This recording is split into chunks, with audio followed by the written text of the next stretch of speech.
Welcome to Watches with Dennis, and I'm going to throw together here a hopefully quick unboxing video. I recently had a discussion about why I don't really buy microbrand watches. There have been exceptions, as it's turned out, that I didn't even really think about. But a lot of viewers gave me a lot of suggestions, and so I did decide to go ahead and pull the trigger explicitly on getting a microbrand. And in this case, I went ahead and went with Baltic. So I actually selected one of their Aquascaphe watches, one of the bronze watches, the brown dial version, in fact. And so let's go ahead, and it just arrived today. So we will take a look at that. I actually did a poll, and overwhelmingly about trying to pick which brand I had ordered. And people have probably paid attention that I have discussed Baltic on a number of the live streams regarding their new releases because it overwhelmingly won that poll. And so let's just say up front, y'all were right. So let's go ahead and take a look. So let's see, pretty standard. This kind of reminds me of Tudor packaging a little bit. So we've got an interior blue box for that. Oh, looks like we've got some warranty and documentation. We won't spend a lot of time on any of that. I don't think people are all that concerned with it. So let's get to the watch itself. Let's see. All right, here we are. Maybe do a little bit of a zoom in for you. Sorry, been a while since I've used this particular camera. I selected this watch because they use an aluminum bronze alloy, which I once had a Tudor Black Bay bronze. It was awfully large, so I let it go. But I really like how that style patinas. It starts with a more yellow bronze, which I'm actually not that big of a fan of, but it tends to patina pretty evenly. Not so much the green tones, more of a gray and black, which I just like how it kind of looks with it in terms of how it ages. So I'm hoping for a similar experience.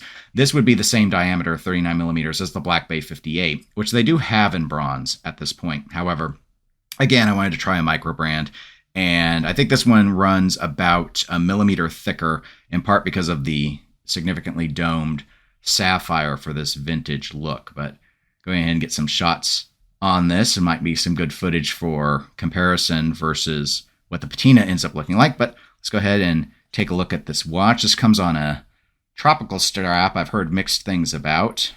Used to be some buckle concerns, but I think Baltic has made some improvements in that regard, but we will take a look. And I think this watch is protected by a piece of plastic because that looks overly contaminated. So there you go.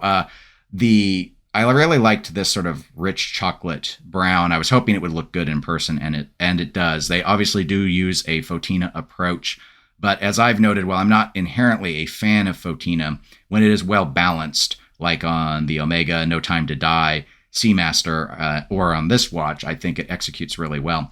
Part of the reason I also went with this brown sort of tropical look, other than I don't have a watch like that, is Baltic's other versions have a bronze insert for the bezel. And it's bronze. It's very bronzy. In this case, with the sapphire insert, I just think the contrast looks better. Looks like dial bezel alignment with the 12 o'clock looks decent. Yeah, it's already played out. Let's see how the crisp. Not much in the way of backplay, a little bit, but sounds pretty good. Yeah, I think the alignment here looks pretty good. Back, more stickers that I'll get to pull, but stainless steel case back, which is actually something that I factored in terms of getting the watch because I have a concern with bronze on skin. Part of the reason I don't like the Black Bay 58 bronze on bracelet, I like the look of it a great deal, but I've always been very uncomfortable, even though I don't have a known allergy, about actually wearing bronze on the skin. So that they've done and the Tudors do a case back that's a PVD that kind of matches the color of unpatinaed bronze, but you don't look at the case back. So I'm fine with this being stainless steel. And so let's kind of see what it looks like balance wise on the wrist. We'll go ahead and do a zoom out real quick. Strap rubber doesn't feel to be the best quality, but seems okay. We'll see what it's like. I'll do a full review actually once I wear it for a little bit. Now, in terms of screw down crown, screw in that. It's already screwed in. Pops out. This uses one of the Miyota movements, not one that I think I've ever had in a watch before, but it's fired right up. And no date, another reason why I picked this one. I didn't want a date on the dive watch. So, yeah. I was going to say, I thought maybe a bit of a shallow, it is a little shallower stem than I'm used to for some other watches, but not overly so, I don't think. But anyway, there we go.